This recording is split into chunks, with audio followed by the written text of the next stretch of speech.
When you come to Iron County, you're never too far away from a stream or river. For fans of fishing, that makes this part of the Upper Peninsula a great destination. With so many bodies of water to choose from, you might need a little help. That's where we pick things up with Dark Waters Fly Shop. Skylar Perkins has the story. My cousin gave me a fly rod and gave me like a 10-minute casting lesson in his backyard back in 2009, and the rest is kind of history.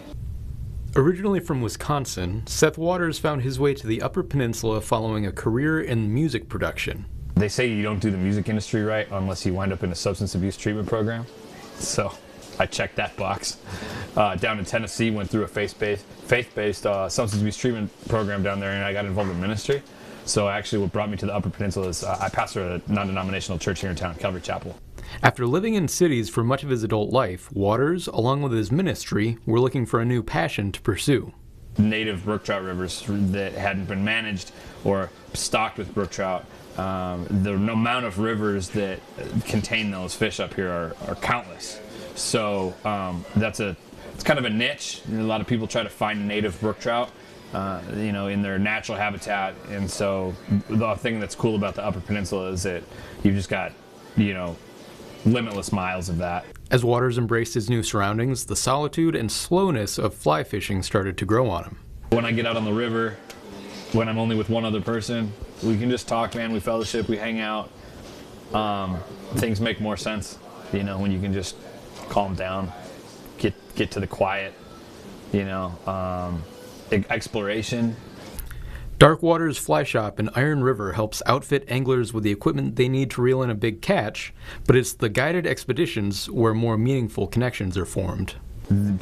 Trips where people have become really good friends. That happens a lot. I'll stop people before they get in the water and I go, hey. They're like, what? I'm like, we're doing it. Like, this is it. If you're any happier or less happy after this moment, it can go either way. But right now, there's some serious dopamine rolling around, and it's like we're enjoying this. It's cool, and if you can take that, everything that happens after that is what it is. From April to November, Waters will usher hundreds of guests through the waters of Iron County. We do walk and wade trips, but what I like to tell people is, like, we're going to guarantee 6 hours on the water. I'm going to make a gourmet meal for you with which I may or may not have foraged half of it while you're fishing. I don't want the fish to control my mood. So letting people know those types of things, and then when they start doing that, they're going to learn a lot. They're going to get history on the rivers. They're going to hear crazy stories. They're going to have great opportunities to catch big fish, and we have a ball. So that's kind of, if I can package that right, that's what we're doing. And a lot of times they do catch fish. A lot of them can catch big fish, but it just depends on the day. It's fishing, man.